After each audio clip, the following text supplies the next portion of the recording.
Suenan Los Redondos y es como una batiseñal, una ricota señal, podríamos decirle, porque está entre nosotros Perry Mason. ¿Qué haces, querido? Hola, Lala, ¿cómo estamos? ¿Cómo? Buen día para todos. Buen día. Buen día. Yo la verdad que tengo una ansiedad terrible porque nos quedamos el otro día a mitad de camino, o quizás un poco menos, Sí. de lo que es el Indio y los Redondos. Estamos en esa, La primera parte, ya lo mencionamos ahora en la apertura de esta segunda columna de Rock Nacional de Rock Argentino, está subida a YouTube, al canal de la susodicha Lala Brillos. Hay mucha gente que lo estuvo escuchando por ahí, comentó, así que los que quieren enterarse un poco de lo que estuvimos narrando desde los 60, 70, 80 de Los Redondos, está todo en la primera parte.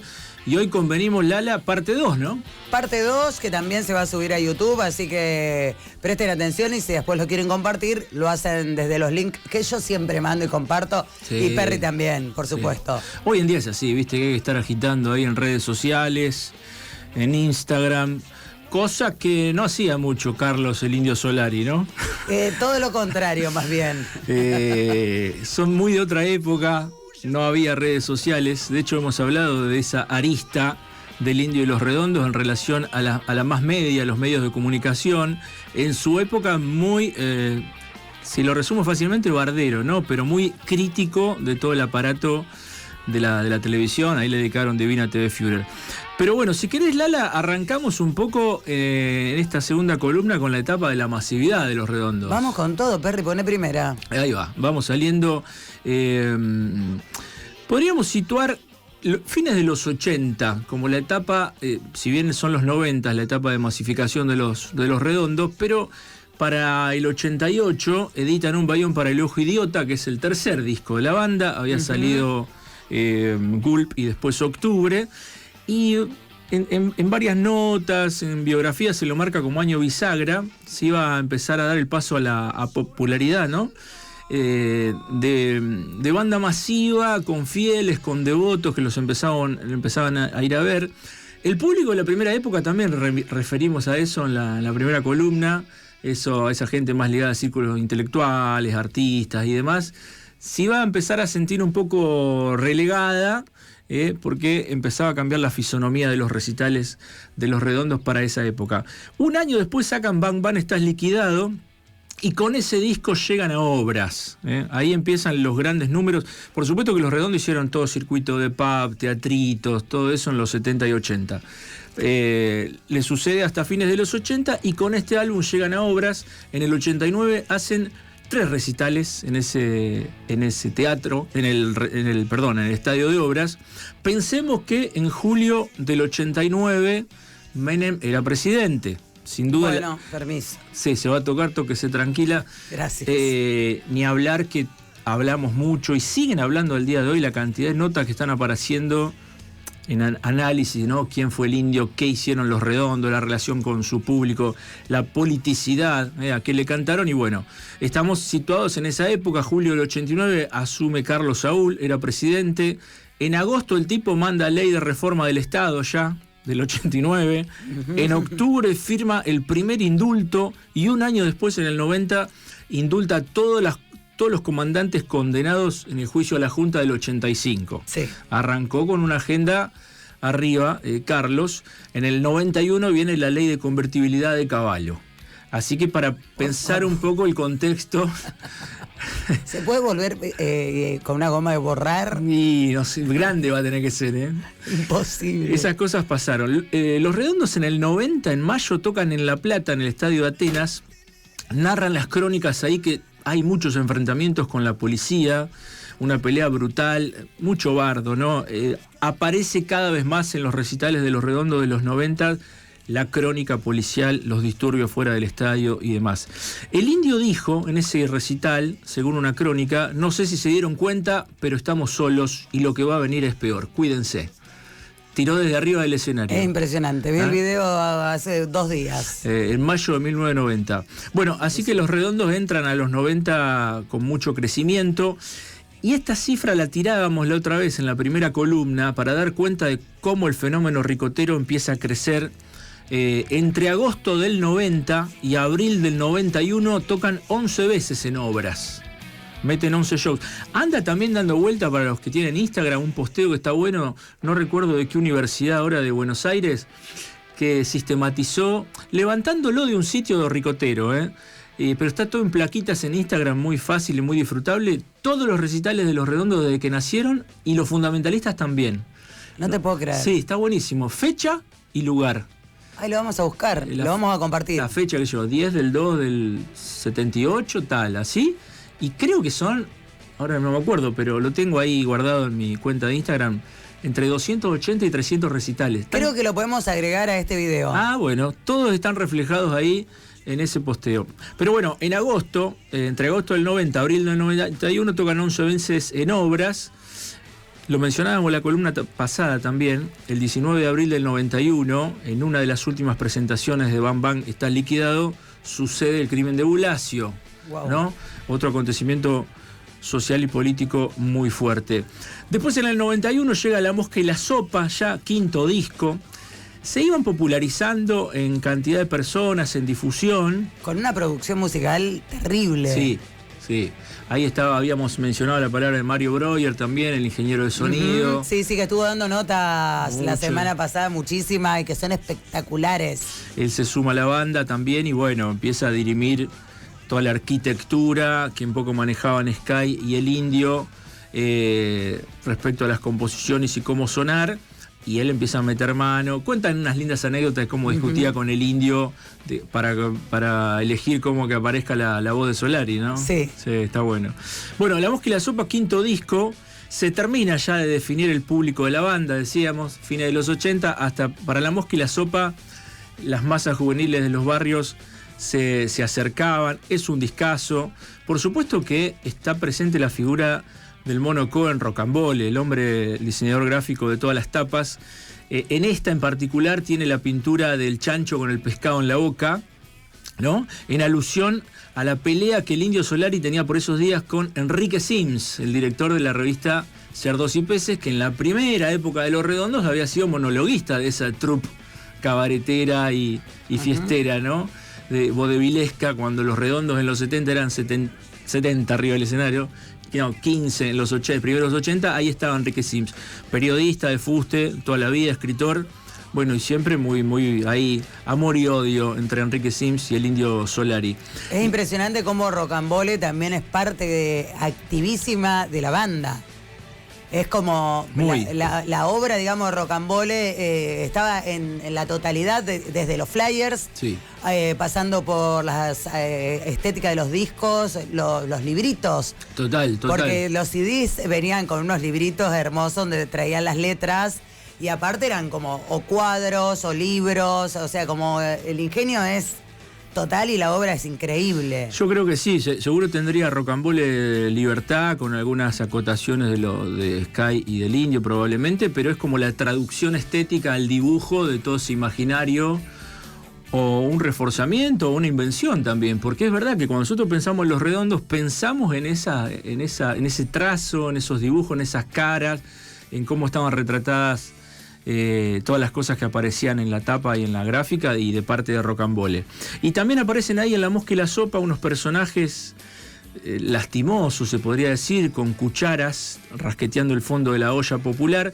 Esa es una imagen que Rocambole hizo a partir de una nota en un diario sobre jubilados pobres que comían gatos y ya empezaba a suceder en la Argentina de Menem después de la hiperinflación. Poco Rocambole pensando en lo imaginario de Los Redondos, pero atento también, en este caso, a una noticia. Bueno, Toxi Taxi está ahí, tema dedicado a Luis María, ese viejo amigo del Indio que murió acribillado en el motín de los colchones de 1978. El Indio también le dedicó una canción en su primer disco solista, en Pabellón Séptimo, ¿no? También ahí aparece la figura de este amigo.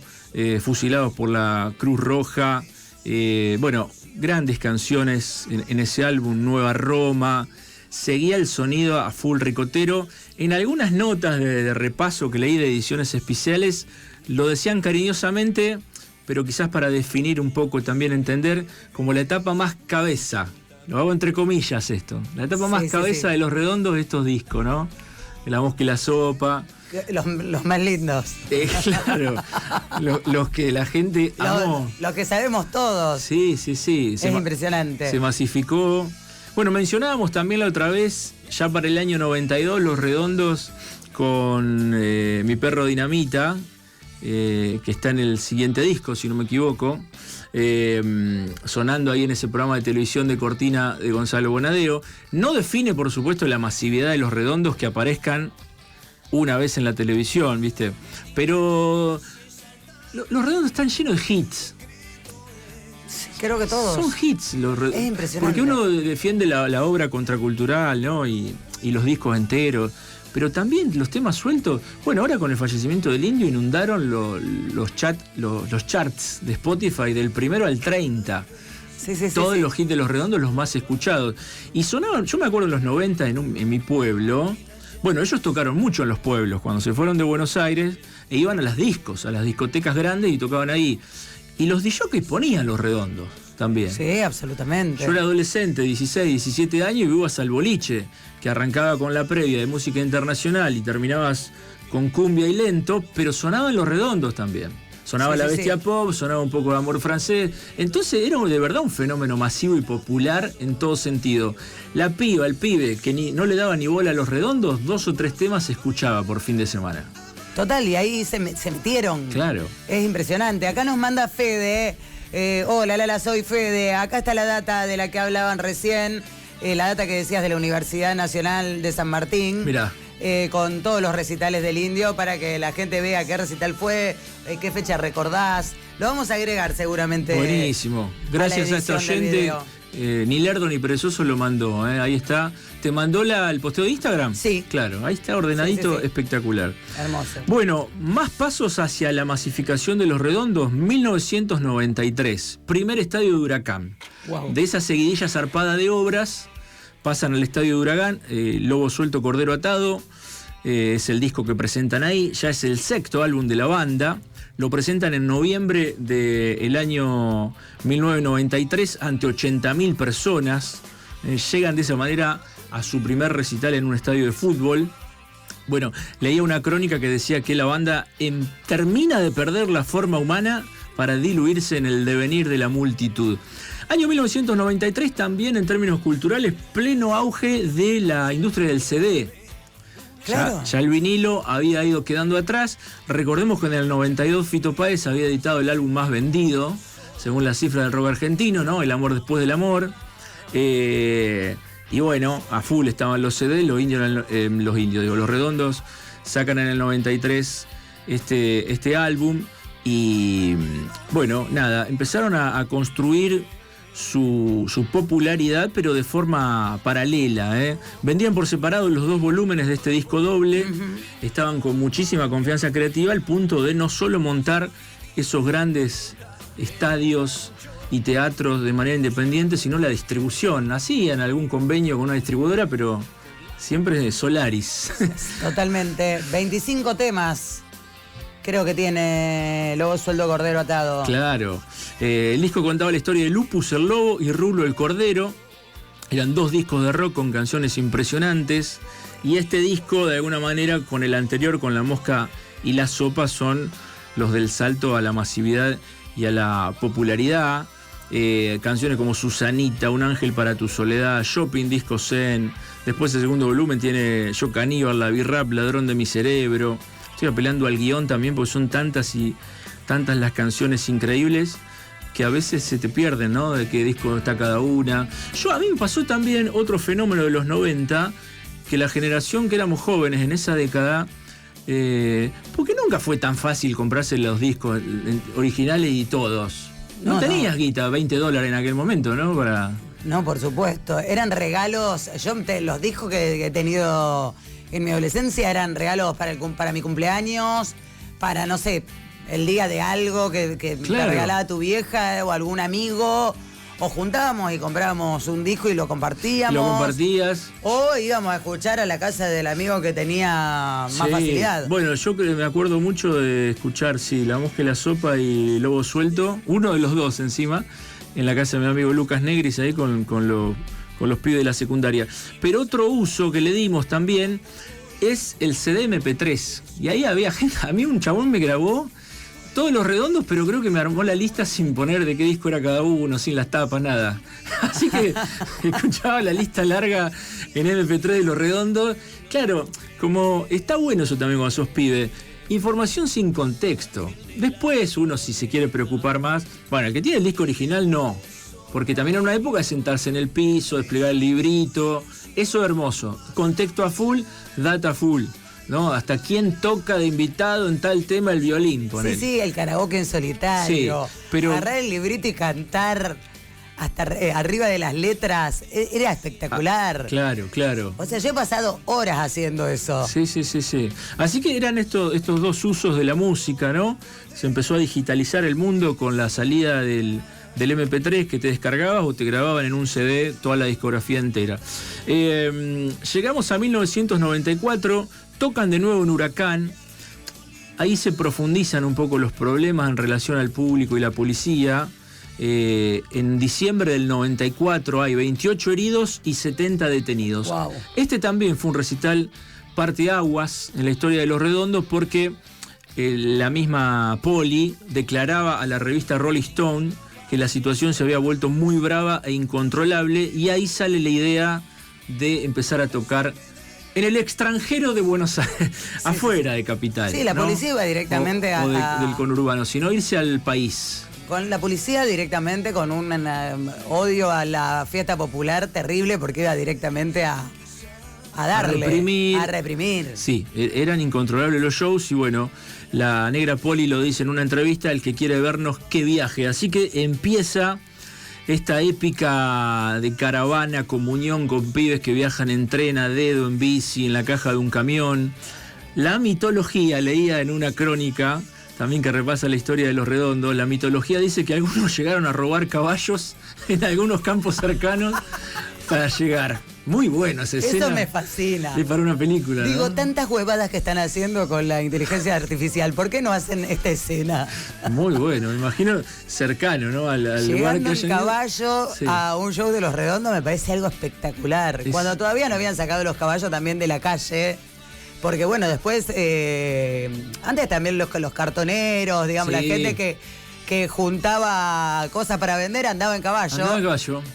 Y hace unos años que ya dejó de existir eso, pero caer en Zulki en un show de Los Redondos me parece algo impresionante. Ah, bueno, te estás haciendo la capocha ahí, interesante. Yo ya quiero. Claro, yo cuando pensé en los caballos, fíjate vos, pensé en la idea del malón o el caballo grosso, brioso, entrenado, pero vos me cambiaste la imagen, está bueno. Viste que el caballito del cartonero más humilde era, por ahí estaría ahí un petizo olvidado en algún terrenito, y los indios, los fanáticos del indio y Los Redondos montando para llegar a aparte el ricotero ve el show y viene de vuelta en caballo y le devuelve al trabajador el caballo, que eso es espectacular. Eso no es que es un cuatrero que se afana los caballos y se va. Está bien. No, te usé el caballo, discúlpame. Era una cuestión de fuerza mayor, pero acá está el ICO. Toma, te dejo 2 birras por el lucro cesante. Qué lindo. Bueno, eso se cuenta también, como mito, ¿no? Pero es una gran imagen.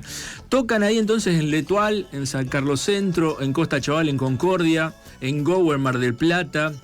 La experiencia de ver a Los Redondos iba creciendo muchísimo. Los fans comían en la ruta con desconocidos. Bueno, todo lo que celebramos, ¿no? También de estas misas ricoteras que llegaron a los fundamentalistas del aire acondicionado, también un poco la herencia, esa herencia de la masividad se la quedó el indio. Sky, por supuesto, que siguió tocando. Siempre en ese divorcio había muchos análisis que decían quién se quedó con qué cosa de Los Redondos, y el sonido lo tenía Sky por ser esa guitarra, el indio la masividad, muchas cosas del repertorio que sí él las cantaba. Sky tocaba menos como solista de Los Redondos, el indio tocaba mucho. Pero bueno, eso empezó a pasar. Acá estamos avanzando, Lala, en la cronología y lo que fue pasando, pero también impresionante la cantidad de notas que están saliendo, de musicólogos, de críticos que uno ha leído en los medios de prensa, en sus libros y demás. Muchísimos libros que se hicieron a lo largo de la historia de Los Redondos y que ahora es como que se retoma esa bibliografía con los autores, en entrevistas.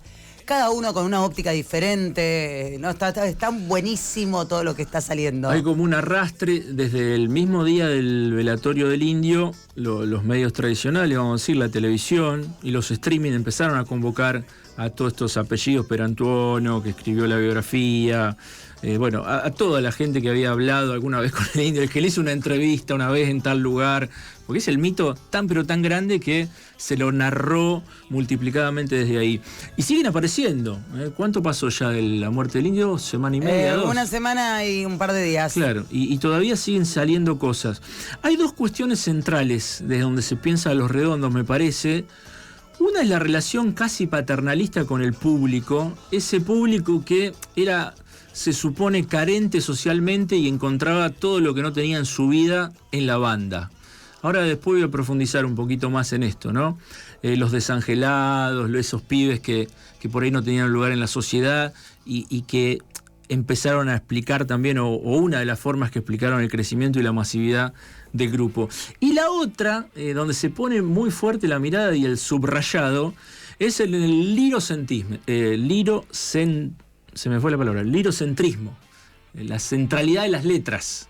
El Indio como poeta, ¿no? Para analizar el rol del Indio y de Los Redondos. Eso lo vi también ahora estos días y ahora voy a apuntar a algunas notas de distintos autores que traje. Si bien el Indio es un fenómeno total escribiendo letras y tiene esa frase que ya convenimos todos son para tatuarse, ¿no? Que los noteros le preguntaban a la gente, ¿cuál es tu frase preferida? ¿Cuál es tu frase preferida? Hay un montón. Mucha gente con frases tatuadas del Indio, pero miles. Y hay muchas personas que tienen muchas frases en un solo cuerpo. Exactamente. Vi la foto de un chico que se estaba haciendo la cara del Indio acá al costado en las sienes, sí. Sería. Y tenía en la cabeza, el pelado obviamente, pelado por opción, como el Indio, con la cabeza llena de frases. ¡Qué locura! No, impresionante, un locurón. Bueno, eso está en banderas, en graffiti, etcétera, etcétera. Yo nunca pude, para disfrutar de Los Redondos, separar. Creo que son canciones, y las canciones no es solo una letra, sino es cómo esa letra suena rítmicamente en la melodía, en la armonía, cómo dialoga con el riff de guitarra, si está presente más o menos, si tiene una estructura de fondo más abierta o más cerrada, más abigarrada. El mismo Indio lo decía cuando hablaba de cómo quería sonar su voz, y para que disfrutemos de esas letras, es si quería estar más atrás o más adelante, la discusión con el ingeniero de sonido. Creo que el artefacto canción es una sola cosa. No es ni música, no es ni letra, es todo junto. Sí, y aparte hay frases que según donde golpee en el tema, te va a quedar más o menos, o va a pasar más desapercibido o no. A full. Yo, por citar rápido una frase que no es de los 90, de los 80, pero el ascensor ya sube, tu confesión ya sube. A mí me fascina, me desarma cuando la escucho dicha de esa manera por Solari, ahí en el disco. Digamos, ¿y qué hay en el ambiente? Hay una nota larga, agarré un fragmentito de Pablo Llantón, que es también un crítico musical de la Argentina, que hace los prólogos de otro crítico de Inglaterra, que es Amon Reino, de este chabón del libro Retromanía y después del rock también, bueno, y traje algunos fragmentos para citarlo. Pero otro que habla de Los Redondos es Sergio Pujol, que hace poco estuvo en Rosario. Sí. ¿Lo tenés a Sergio Pujol? Sí.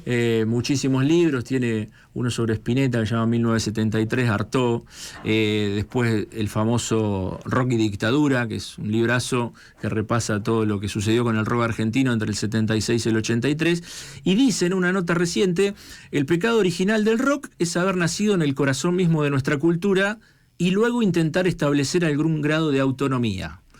Pensando porque él trabaja mucho los géneros populares de Argentina, ha escrito mucho sobre tango, sobre folclore, y son, él dice, géneros que nacieron como por fuera porque no había tanta industria cultural, o nacieron antes y después fueron conviviendo e insertándose en la industria cultural. Pero el rock, dice él, el pecado original es haber nacido en el corazón de nuestra cultura y después querer tener algún grado de autonomía. El Indio Solari y Los Redondos llegan a la masividad por fuera de la industria cultural. Eso es casi un milagro, que tiene que ver básicamente con una fidelidad a las banderas rockeras contraculturales gestadas en los tiempos de dictadura. Todo esto, amigos, los mandamos para no extendernos. Columna 1. Estuvimos charlando de esto. Sí. En la columna pasada, ¿quién era el Indio? ¿Quién eran Los Redondos? cuáles eran sus influencias y su formación, y son cabezas, son mentes forjados con nombres de libros, de discos, y la politicidad de Los Redondos es contracultural, viene de los 60, 70.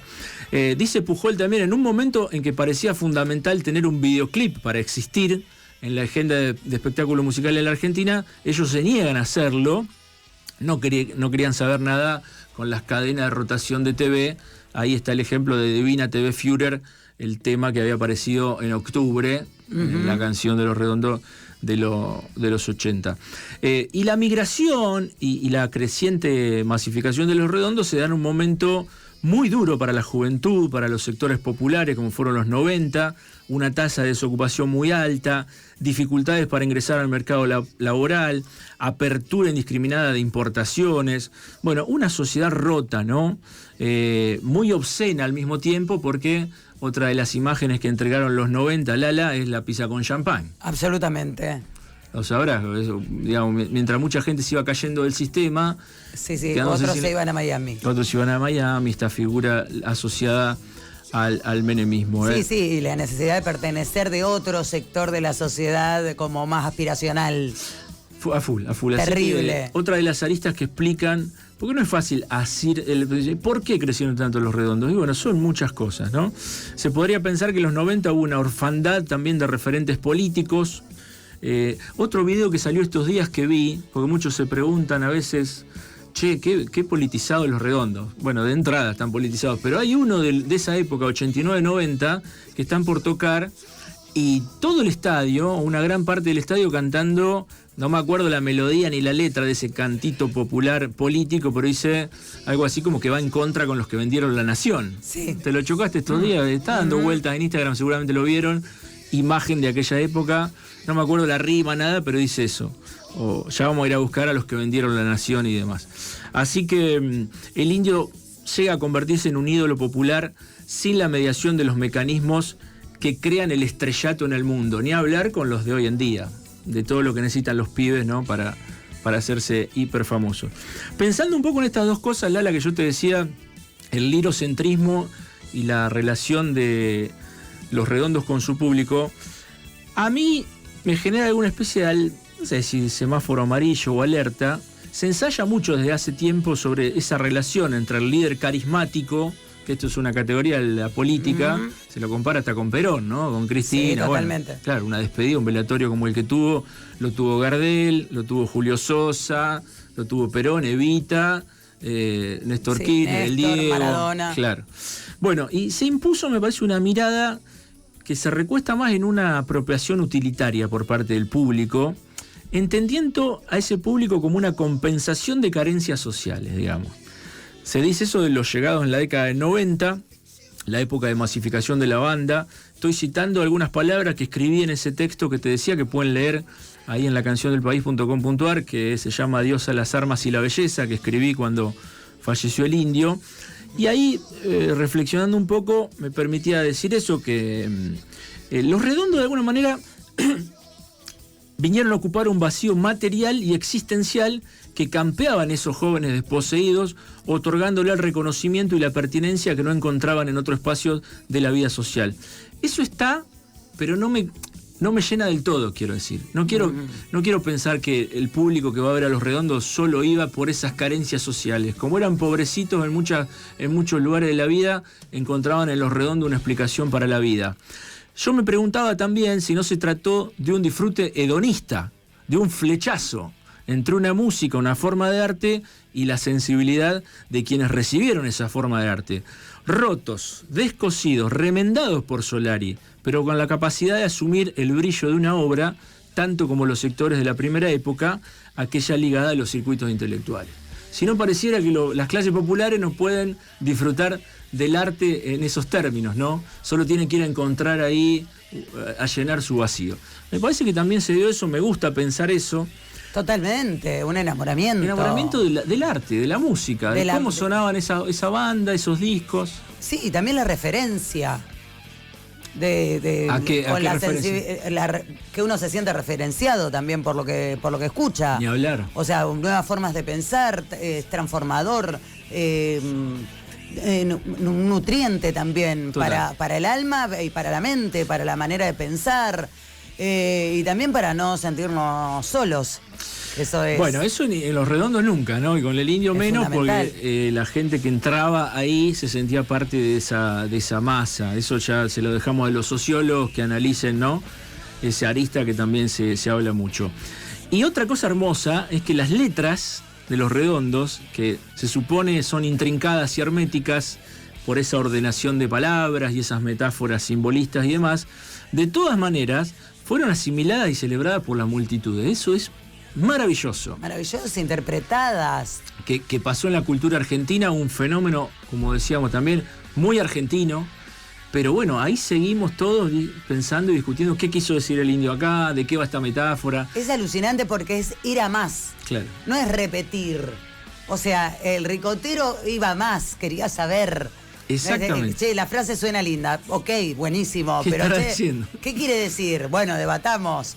Desde aquellas piernas más bonitas que todos dicen si eran las de Karina Rabolini o no. Qué sé yo. Hay un mensaje acá que dice, Perry, es por la voz. Capo. Años escuchando sus opiniones sobre folclore y música popular. Abrazos, te dicen. Gracias. Javier, el taxista, que le mandamos un beso grande. Javi. Está ahí del otro lado, qué bueno. Siempre. Acá estoy desde la semana pasada con Lala Brillos haciendo una columna de rock nacional en su programa Mañana Vemos. Muy contento, por cierto, además. Sí, yo también, feliz. Disfrutando de estas charlas. Bueno, el propio Indio habló al respecto. Dijo, yo no hago música para que se entiendan las cosas que digo, sino para que imaginen. Mi obligación es hacer un puzzle, un rompecabezas, ¿no? Una incógnita, para que vos puedas imaginar. Ahí volvemos, si bien estamos hablando de los 90, a la imaginación al poder, otra vez a la contracultura, otra vez a los 60, ¿no?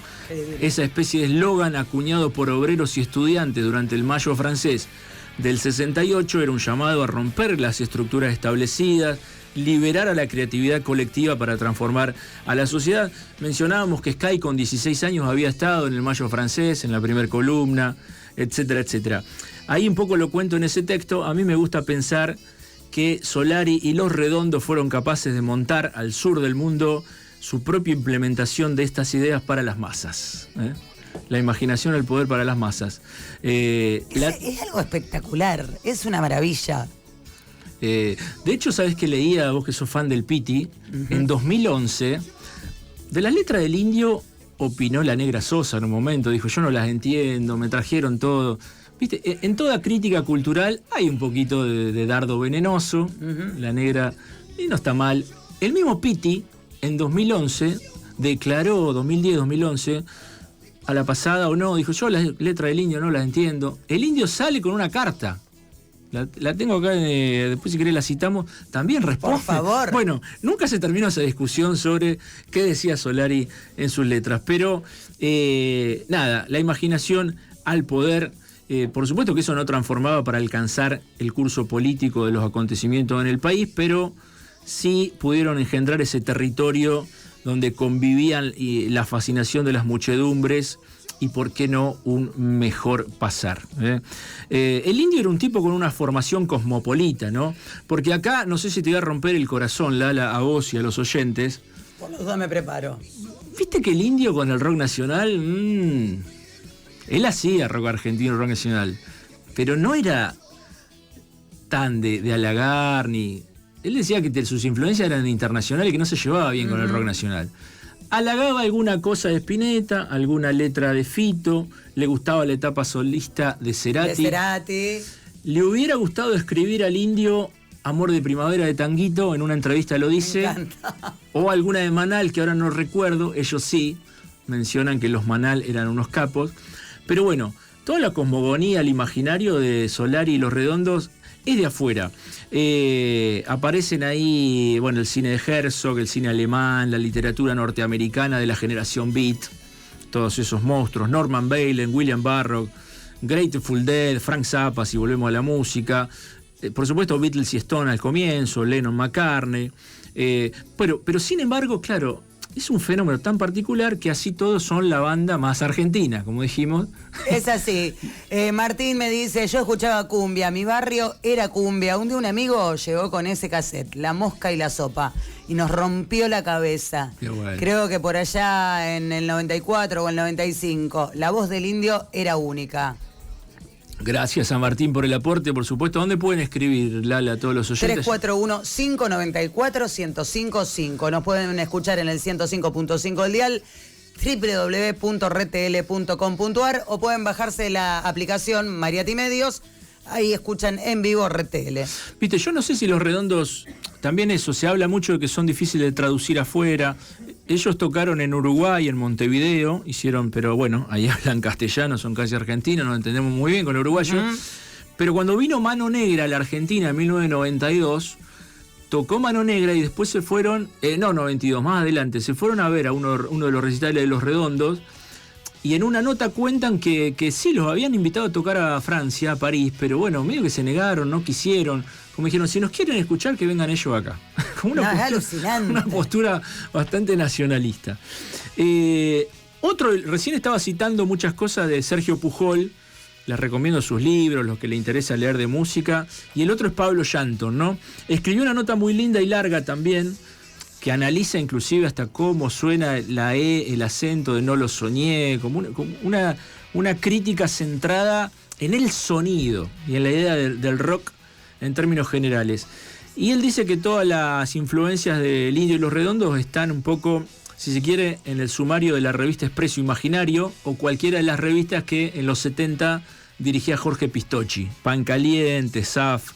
Los Redondos son hijos de esas páginas iniciáticas. Nuevamente aparecen apellidos ilustres donde convivían William Barro, Herzog, Millot, Cartier-Bresson, Castaneda, poetas chinos de la dinastía Tang, Orquendo de Amat, Turó, etc.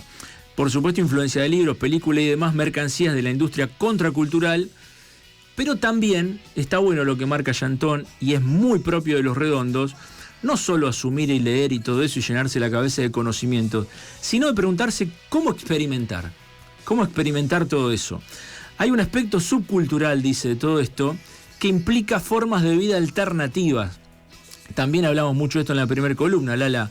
Otros usos de los placeres, otros usos de la psicodelia, de las drogas, ¿no? La vida en comunidad. Eso en el mundo lamentablemente se fue degradando. Acá Llanton un poco punzando dice, entiendo que vengan generaciones que ya solo consuman lo que conste en web. Como ahora. Claro, pero había una carnadura en la vida de estos tipos que experimentaron todo eso y bueno, ahí fue parte de ese imaginario.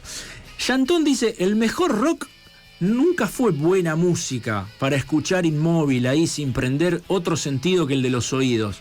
Eso era del jazz, era del primer rock argentino donde iban al recital y se sentaban a la mañana y era una cosa como del encontrar el nirvana. Dice, el rock en verdad es una composición de sonidos que se sienten con el cuerpo, es electrocución. Solo no considerando este materialismo rockero, el sonido en el cuerpo, puede reducirse el análisis de una canción a una lectura sorda donde gana la hermenéutica racional de las palabras. Y dice, ¿por qué se insiste tanto con el poeta, como si hubiera muerto un escritor? Con el Indio Solari y con Los Redondos, y también con los fundamentalistas, perdimos a un cantautor popular de excepción, que es un montón, como están las cosas en nuestra cultura.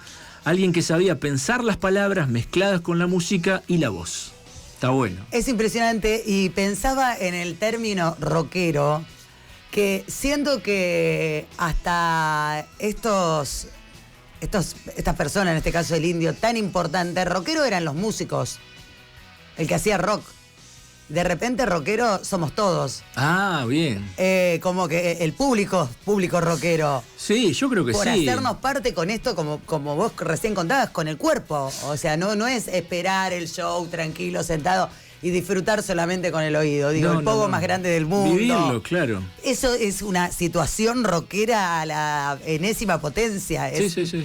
Y somos todos parte de lo mismo, de esos temas, de esas canciones, de esas músicas, de esos riffs de guitarra y de esos cuerpos que también se mueven al compás de esa música inspirado por esas letras. Sin duda, más vale que la idea de lo que es ser rockero fue cambiando, ¿no? Porque ser rockero en los 60 por ahí era una cosa, en los 90 otra. Se discutió mucho inclusive, me acuerdo, hice miles de programas y leí muchas notas cuando sucedió lo de Cromañón en 2004. Se empezaron a derrobar mitos sobre qué era el rock, cómo había que ser rockero. Y no sé si fenómeno solo de eso, pero sí por esta cosmogonía del indio y después de haber vivido las tragedias y los desastres que ellos vivieron con Los Redondos, donde hubo muertos y demás. Eso fue mutando, y vos fíjate que con los fundamentalistas se transformó en esta idea de gran familia, que hay que cuidarse entre todos. Total. Que no hay que ir también que cambiaron las generaciones, ¿no? Porque antes había generaciones más de reviente, y el público actual fue cambiando. Vos veías a los pibes más jóvenes de los fundamentalistas, y no era el famoso fisura de los 80-90, ¿no? Eso también pasó. Que somos los padres. Claro, eso quedó vienen más clean los pibitos. Apenas. Un poco más. Por lo menos... no, creo que se armó también un protocolo implícito de cuidado, que eso es una construcción. Ni hablar, pero viste, quizás que fue cambiando, no sé si lo ve así o por ahí yo estoy sabiendo menos, pero no está tanto la idea del reviente como estaba en otra época. No lo sé, quizás está en otro lado. Bueno, puede ser. Quizás está en otro lado, digamos. No nos olvidemos que estamos en, qué sé yo, en la era de la Propofest, por decirte, que la hacen, el revienta lo están haciendo los anestesistas. Sí. Claro. O sea, a quienes después le damos el cuerpo cuando estamos por ser operados, momentos de un estrés terrible en nuestra vida. Sí, no, está bueno lo que decís, porque... ¿Qué sé yo, viste? Sí, por supuesto que hay que analizar esa idea de la hedonista y de reviente en relación a la escultura de la música electrónica y tanto más. Y vos sabés que, perdón, Perry, por hacer este corte, pero también pensando en esto de ser rockero y de pensar en el público, sobre todo de Los Redondos, a veces pienso cuando veo al público que estamos todos cantando una canción, estamos todos con un énfasis, ¿viste? Y hay gente que cierra los ojos, que levanta el puño, que llora, otro que la canta con alegría. Digo, me encantaría poder meterme en 10 mentes. A ver qué están sintiendo. A ver qué están sintiendo, claro. y a dónde están yendo con ese tema. A full. También un poco eso, ¿no? Que generar como dentro del gen y de la mente un momento, un ancla a distintos momentos de felicidad, de tristeza, pero con una emoción impresionante. Por eso creo que un show de los fundamentalistas era 100% emoción. Sí, lo redondo, la música lo genera, y después, si bien son sentimientos compartidos, está buenísimo pensar en esto que decís, en qué la está flasheando cada uno. Es alucinante. Pero hay una entrega de conexión mental con tus recuerdos, tu propia vida. Vos vas a ver un recital y hay una frase que te resuena de una manera, que te hizo acordar a un amigo, a tu viejo, a tu vieja, esto, lo otro, terminás con lágrimas, digamos. Sí, y después el cuerpo, esto que dice Yantón, que es el rock, es el pogo, es el mosh, es estar en una multitud, es transpirar, es patear un montón de cuadras para llegar a ese lugar, o robarte un caballo, si es posible, y después tener que volver sin un mango, el uso de alcohol o las drogas, en fin, la experimentación del rock. Me desbloqueaste algo que necesito. ¿Qué robarme anécdota? un caballo. Necesito robarme un caballo. Necesito un caballito. Te veo yendo a ver ahora con una banda Rosario que hay al ala en caballo. ¿Qué le pasó? Gracias. Bueno, así que algunos análisis, si se quiere, aportes intelectuales, ¿no? De gente que ha escrito y pensado mucho sobre música, y también se vio invitada a escribir y seguir pensando sobre música a partir de este fenómeno que fue la muerte del indio, el velatorio y todo lo que ha quedado atrás. Después de estos discos donde hacíamos el paréntesis, en el 96 aparece Luzbelito, sigue creciendo la banda cada vez más, 97 Olavarría, una de las grandes postales pop argentinas.